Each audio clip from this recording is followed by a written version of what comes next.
বন্ধুরা, আপনারা কি জানেন যে কলিযুগের মহিলারা তাদের স্বামীকে কতটা এবং কতদিন ভালোবাসেন?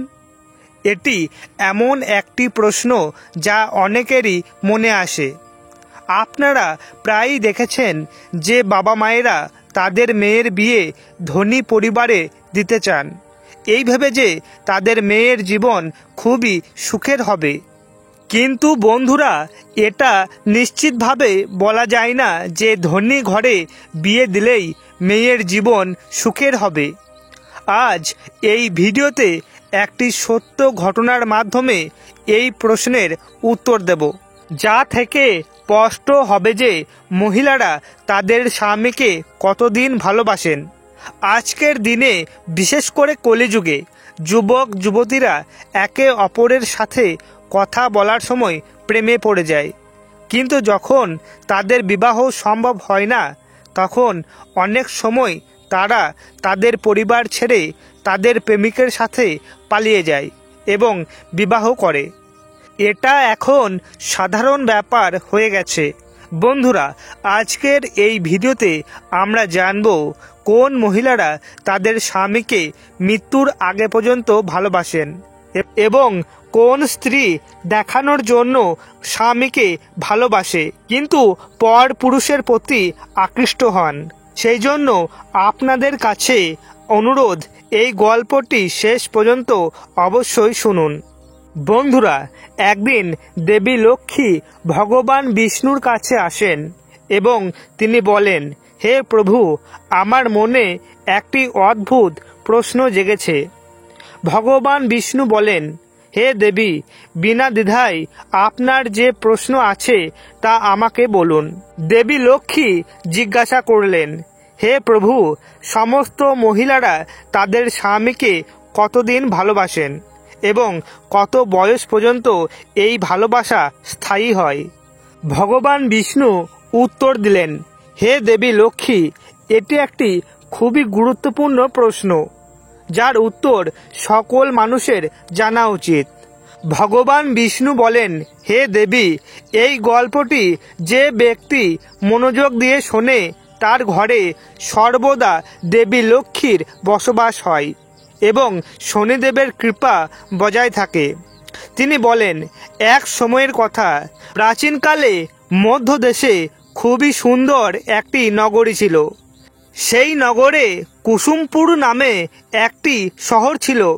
সেই শহরের কাছে একটি ঘন জঙ্গল ছিল, যেখানে কেবল বন্য জন্তুরা বসবাস করত। সেই শহরে দশরথ নামে একজন রাজা রাজত্ব করতেন, যার বয়স 50 বছর হয়ে গিয়েছিল, যদিও তিনি অবিবাহিত ছিলেন, কারণ তার কোনো স্ত্রীকে পছন্দ হয়নি।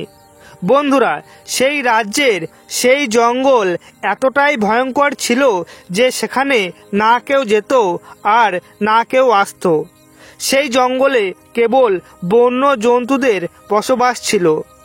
রাজা যখন এটি শোনেন, তখন তিনি সেই জঙ্গলটি নিজে গিয়ে দেখার সিদ্ধান্ত নিলেন। রাজা মন্ত্রীদের আদেশ দিলেন যে তার জন্য একটি ঘোড়া প্রস্তুত করতে। সেই ঘোড়ায় চড়ে রাজা জঙ্গলের দিকে রওনা হলেন। যখন তিনি জঙ্গলের ধারে পৌঁছালেন, তখন তার নজর একটি কুঁড়ে ঘরের ওপর পড়ল। রাজা ভাবলেন, আমি তো শুনেছি এই জঙ্গলে কেউ আসে না, তবে এই কুঁড়ে ঘর এখানে কিভাবে এলো? রাজা কৌতূহলবশত কুঁড়ে ঘরের দিকে তাকাতে লাগলেন। কুঁড়ে ঘরের কাছে তিনি একটি অত্যন্ত সুন্দরী মহিলাকে দেখতে পেলেন।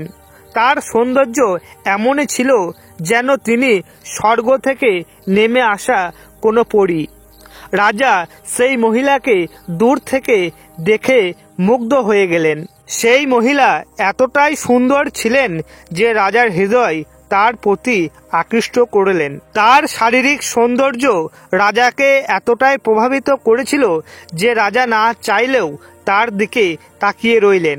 রাজা সেই মহিলাকে বললেন, হে দেবী, আমি আপনার সৌন্দর্যে মোহিত হয়েছি, দয়া করে আমাকে আপনি বিবাহ করুন। এই কথা শুনে সেই মহিলা মুচকি হাসলেন এবং বললেন, হে মহারাজ, আমি একজন বেশ্যা, আমার কারোর সাথে প্রেম করা সম্ভব নয়। বেশ্যার ধর্ম কেবল টাকা পয়সার সাথে প্রেম করা। তিনি আরও বলেন, হে রাজন, আমাদের জীবনে প্রতিদিন নতুন নতুন লোক আসে, তারা আমার ওপর তাদের ইচ্ছা চাপিয়ে দেয়। আমাকে এই সমস্ত কাজ করতে হয়, এর বিনিময়ে তারা আমাকে স্বর্ণ মুদ্রা দিয়ে চলে যায়। কিন্তু এটাও সত্যি যে আমি আজ পর্যন্ত অবিবাহিত, কিন্তু আমি একজন বিবাহিত মহিলার মতো জীবনযাপন করেছি। রাজা বলেন, হে দেবী, আমি এইসব আগে থেকেই জানি, তবুও আমি আপনার সৌন্দর্যে এতটাই মোহিত হয়ে পড়েছি যে আমি যে কোনো অবস্থাতেই আপনাকে বিবাহ করতে চাই। এরপর সেই মহিলা বলেন, হে মহারাজ, আপনার মতো ধর্মপরায়ণ এবং শক্তিশালী রাজার জন্য এটা উচিত হবে না যে আপনি আমার মতো তুচ্ছ বেশ্যাকে বিবাহ করেন। এতে আপনার সমাজে অপমান হবে। আপনি অনেক সুন্দর এবং গুণবতী রাজকুমারী পাবেন, যাদের বিবাহ করে আপনি একটি সুখী জীবনযাপন করতে পারবেন। তিনি আরও বলেন, হে মহারাজ, যদি আপনি চান তবে একবার আমার সাথে সময় কাটিয়ে আপনি আপনার রাজ্যে ফিরে যান, কিন্তু দয়া করে বিবাহের চিন্তা ত্যাগ করুন।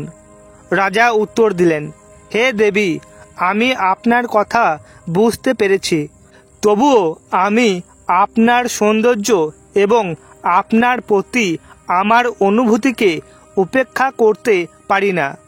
আমি কেবল আপনাকেই বিবাহ করতে চাই, তাছাড়া অন্য কাউকে নয়। তিনি তার প্রতি এতটাই আকৃষ্ট ছিলেন যে তিনি নিজেকে নিয়ন্ত্রণ করতে পারছিলেন না।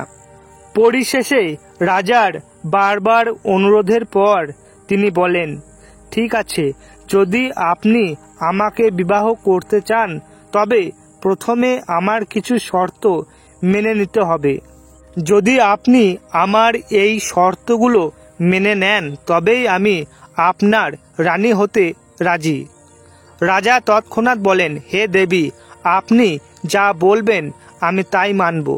দয়া করে আপনার শর্ত বলুন। তখন তিনি বলেন, আমার প্রথম শর্ত হলো আমার বৃদ্ধ বাবা মা আমার সাথে আপনার প্রাসাদেই থাকবেন। আপনাকে তাদের সম্পূর্ণ যত্ন নিতে হবে।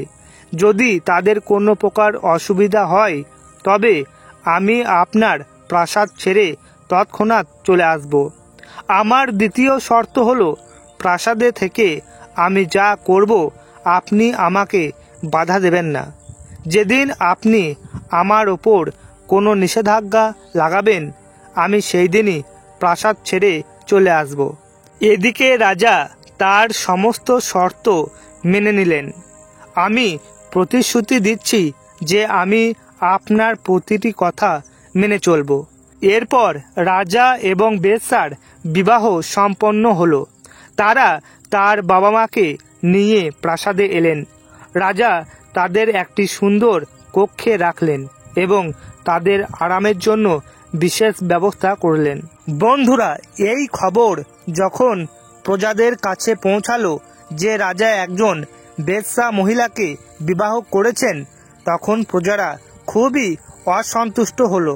তারা বলে, আমাদের রাজার জন্য শত শত নারী দাঁড়িয়ে রয়েছে, তবুও তিনি একজন বেশ্যাকে বিবাহ করলেন। কিন্তু রাজা প্রজাদের অসন্তুষ্টের কথা পরোয়া করলেন না। এইভাবে সময় অতিবাহিত হওয়ার সাথে সাথে রাজা তার স্ত্রীর প্রেমে এতটাই ডুবে গেলেন যে তিনি রাজকার্যের কথা ভুলে যেতে লাগলেন। তিনি দরবার বসানো ছেড়ে দিলেন এবং সারাক্ষণ তার স্ত্রীর সাথে সময় কাটাতে লাগলেন। এতে তার মন্ত্রীগণ এবং প্রজারা অত্যন্ত উদ্বিগ্ন হয়ে পড়েছিলেন। অবশেষে মন্ত্রীরা একটি পরিকল্পনা তৈরি করলেন। তারা কিছু চোরকে ডেকে বললেন, তোমাদের সেই বেশ্যার বাবা মাকে হত্যা করতে হবে। এর পরিবর্তে তোমাদেরকে 5 লক্ষ টাকা দেওয়া হবে। চোরেরা টাকার লোভ দেখে এই কাজ করতে রাজি হয়ে গেল এবং বেশ্যার বাবা মার কক্ষে পৌঁছালো। যেমনই তারা তাদের মারার চেষ্টা করতে লাগলো, তার মা বাবা চিৎকার করতে লাগলো। এতে চোরেরা ঘাবড়ে গিয়ে বেশ্যার মা বাবাকে মেরে ফেলল এবং সেখান থেকে পালিয়ে গেল। এরপর তারা যখন তার মা বাবার চিৎকার শুনলেন, তখন তিনি রাজাকে বললেন, হে রাজন, মনে হচ্ছে বাবা মার কোনো অসুবিধা হয়েছে। তারা দুজনেই দৌড়ে কক্ষে পৌঁছালেন এবং দেখলেন যে বাবা ও মার হত্যা করা হয়েছে। কাঁদতে কাঁদতে রাজাকে বললেন, হে মহারাজ, এখন কি হবে? আপনি আমার প্রতিশ্রুতি ভঙ্গ করেছেন। আপনার অবহেলার কারণে আমার শর্ত পালন করা সম্ভব হলো না। রাজা দুঃখী হয়ে বললেন, হে দেবী, আমি আমার প্রতিশ্রুতি রক্ষা করতে ব্যর্থ হয়েছি। এখন আপনার যা ইচ্ছা তাই করুন।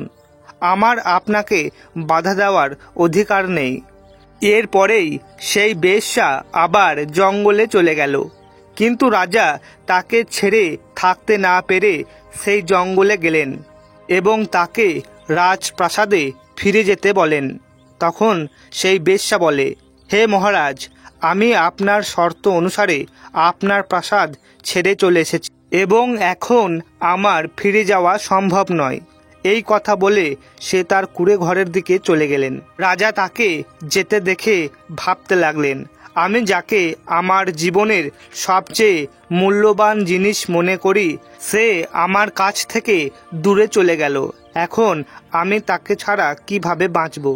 বন্ধুরা, রাজা সেই বেশ্যার বিরহে এতটাই ডুবে গেলেন যে তিনি খাওয়া দাওয়া বন্ধ করে দিলেন।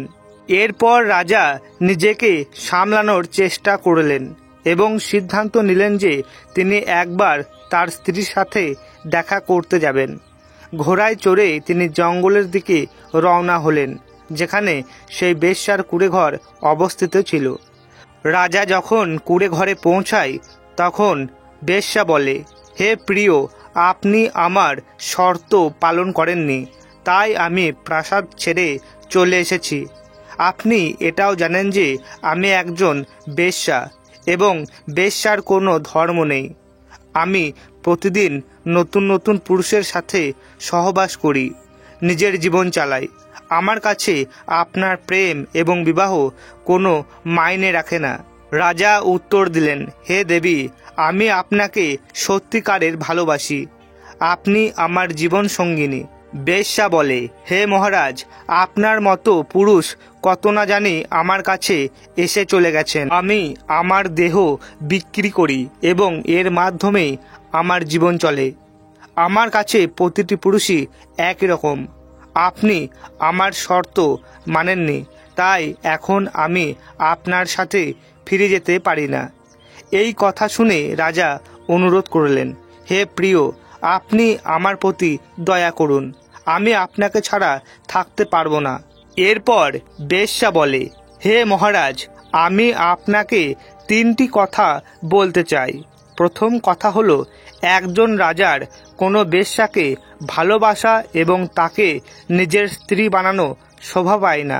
বেশ্যার জীবন পাপে পরিপূর্ণ।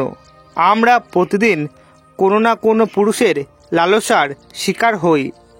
এটা জানার পরেও আপনি আমাকে ভালোবাসছেন, এটা আপনার সম্মানের জন্য উপযুক্ত নয়।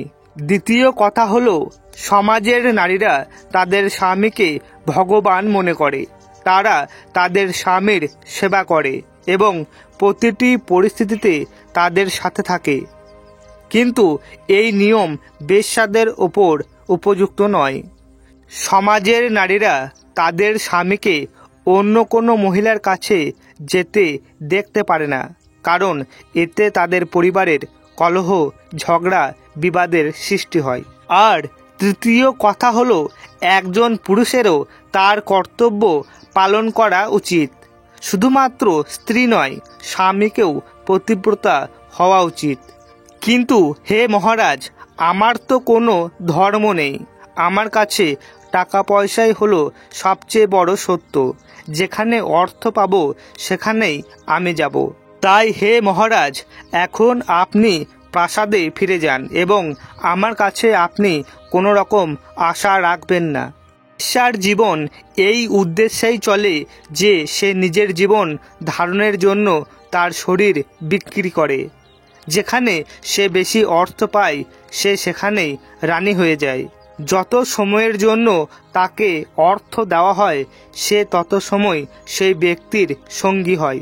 যখন একজন ব্যক্তির সময় শেষ হয়ে যায় তখন সে অন্য ব্যক্তির দিকে এগিয়ে যায় এবং তার থেকেও ধন অর্জন করে। আর এটাই বেশ্যার নিজের কাজ, নিজের শরীর বিক্রি করে জীবন ধারণ করা এবং প্রতিদিন কোনো না কোনো পুরুষের রানী হওয়া। হে রাজন, বেশ্যাদের কোনো ধর্ম নেই, কিন্তু সমাজের নারীদের ধর্ম আছে, যা তাদের স্বামী এবং সন্তানদের সাথে থাকার মধ্যে নিহিত। যদি কোনো পুরুষের অর্থ কম থাকে বা সে অর্থ উপার্জন করতে সক্ষম না হয় তবে তার স্ত্রীর তার সঙ্গ ত্যাগ করা উচিত নয়। এটা কর্তব্য যে সে প্রতিটি পরিস্থিতিতে তার স্বামীর পাশে দাঁড়াক। স্বামী দরিদ্র হলেও তার স্বামীকে খোঁটা দেওয়া বা ঝগড়া করা থেকে বিরত থাকা উচিত। স্ত্রী ধর্ম হওয়া উচিত যে সে যেন তার স্বামীকে সমর্থন করে, তাকে সাহস যোগায়। তাকে তার স্বামীকে বলা উচিত যে আপনি চিন্তা করবেন না, ভগবানের কৃপায় সবই ঠিক হয়ে যাবে। স্বামী স্ত্রীর একে অপরের প্রতি প্রেম এবং সম্মান বজায় রাখা উচিত। এই প্রেমই তাদের সম্পর্ককে শক্তিশালী করে তোলে। কিন্তু আজকের এই কলিযুগে অনেক নারীর কাছে সবচেয়ে গুরুত্বপূর্ণ জিনিস টাকা পয়সা এবং সম্পত্তি হয়ে উঠেছে। স্বামীর গুরুত্বকে প্রায়ই নারী উপেক্ষা করে। আপনারা আপনাদের আশেপাশে, গ্রামে, পাড়ায় বা হয়তো নিজের বাড়িতেই দেখেছেন যে ধন সম্পত্তি নিয়ে কত ঝগড়া হয়। এই কারণে হে রাজন, স্ত্রীর সর্বদা ধর্ম পালন করা উচিত। হে রাজন, একজন রাজার নিজের সম্পর্কে কম এবং প্রজাদের সম্পর্কে বেশি ভাবা উচিত। আপনি আপনার প্রজাদের কল্যাণের দিকে মনোযোগ দিচ্ছেন না এবং আপনি নিজের স্বার্থে ডুবে আছেন। হে রাজন, আমি চাই আপনি আপনার প্রজাদের প্রতি আপনার কর্তব্য বুঝুন এবং আপনি আপনার রাজ্যে ফিরে যান এবং কোনো যোগ্য কুমারীর সাথে বিবাহ করুন, যাতে আপনার প্রজারা একজন আদর্শ মহারানী পেতে পারে। এতে আপনার জীবন সুখী হবে। রাজা সেই বেশ্যার কথা শুনে নিজের ভুল বুঝতে পারেন। তিনি সেই বেশ্যার কাছে ক্ষমা চেয়ে বললেন, হে দেবী, আপনি আমার চোখ খুলে দিয়েছেন। আমি আমার কর্তব্য থেকে বিচ্যুত হয়ে গিয়েছিলাম, কিন্তু আপনি আমাকে সঠিক পথ দেখিয়েছেন। আমি আপনার কাছে কৃতজ্ঞ থাকব।